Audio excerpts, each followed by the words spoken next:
بسم الله. شوف الخدعة دي هتخليك تجنن اللاعبين لان زي ما انت شايف اهو. ها انا مش بموت. ها اضربوا برحتكم العيال.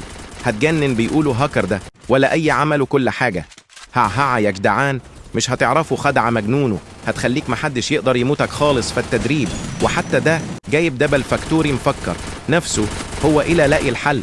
ها مسخرة يا جدعان، الخدعة دي هموت ضحك والله. ها وكمان تقدر تجيب بيها كيلات وتهبلهم أكتر. ها وزي ما انت شايف اهو اقدر اجيب كيل والتانة والتالت، يعني مش بس مش هتموت، لا كمان هتقدر تموتهم بسهولة. ها وبس كده شفنا الخدعة.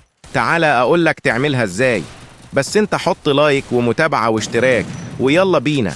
اول حاجة هيكون معاك سانتينو، وتيجي في المكان ده وتحط عليها تلجة، بس لازم تدوس على التلجة والشخصية مع بعض. هتلاقيك دخلت جوه الحيطة وبس كده اتعملت. سلام.